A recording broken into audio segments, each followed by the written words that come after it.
Yes. But you wrote a piece for Sky News Australia this week about the comments that the Sussexes made in relation to Meta removing fact checkers.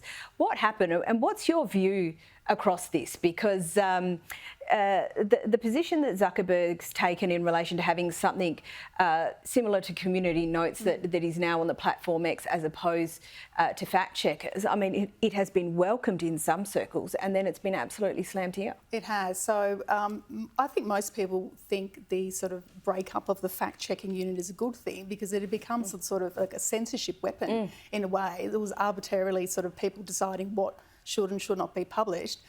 I really feel that the Sussexes are sort of missed a trick here because they could have actually reached out to Zuckerberg and said, you know, given our concerns around child online safety and, you know, emboldening parents to sort of navigate the digital space, how can we work together with you if the fact-checking unit has been dismantled? Instead, they got on their high horse, as usual, from Montecito HQ and said this is a bad thing for free speech, when most people would say the exact opposite.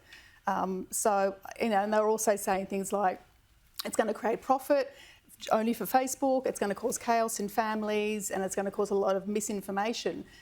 These are two people, of course, who've created that environment themselves within their own families. Probably should sit this one out. And cause chaos, that's right, as well. So I really found their sort of view very hypocritical, which is why I wrote the column, because I thought, you know, work with Meta, don't work against them. And that's fair enough. And particularly when you're seeing such a shift more broadly, don't you want to be part of the change rather than railing against the change? Now, is this another unseemly foray by the Sussexes into politics, perhaps without them maybe being aware of that? Or is it justified given their advocacy on something like online abuse, or does Louise make a fair observation? Look, it's fair enough to say that they have this advocacy, but it's 1 year old, not even 1 year. It's happened in the last year, so they don't have the rungs on the ladder in the space yet. So to jump in there, they are like barnacles on every cause that passes. It's like something passes, let's jump on that. The fires, online safety, then they're on to the next thing. There's no legacy projects that they're involved with. And I think, yes, it's fine to have a voice and fine to be advocates, but not to just jump from one thing to the next without any real thought and the ramifications of what that will happen. Or strategy about how it all fits together. Absolutely. And that's what happened with Spare, and what has come out in this Vanity Fair piece is that Harry did not think through the repercussions of Spare. They don't think through when they attach themselves to every passing cause. The fires, for instance, they got slammed for it as disaster tourists. You can't keep making these mistakes and still have a reputation with the public that has any kind of authenticity or gravitas. You just lose all of what you are unless you think strategically, and they can't do that. No, they can't do that. They can't do that. Onto something else. And Louise, next week is Holocaust Day in the UK. The Prince will be leading the ceremony in the UK because the King is going to be leading a delegation to Auschwitz. Yes, what can you tell us about this? This is novel, it seems. So William will be doing a speech at this Guildhall, a special service, and he'll talk about sort of reparation and, you know, being a better future for people as well, which is great. And of course, as you said, Charles will make the trip to Poland for the first time. He'll meet some locals in Krakow itself before actually going to the camp itself. And I do find that in the current climate we're in, particularly in Australia, to see both of them, the King and the future King, two separate events, two separate countries, and really reinforcing their views about, you know, keeping the memory of the Holocaust alive to serve as a notice for future events. I think it's fantastic.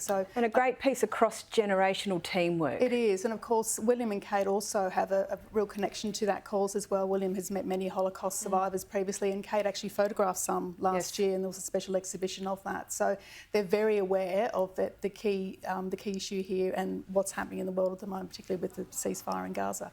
Absolutely. Now, one last thing. This week was the celebration of the 35th anniversary of the King's Foundation, and Rod Stewart joined in the party.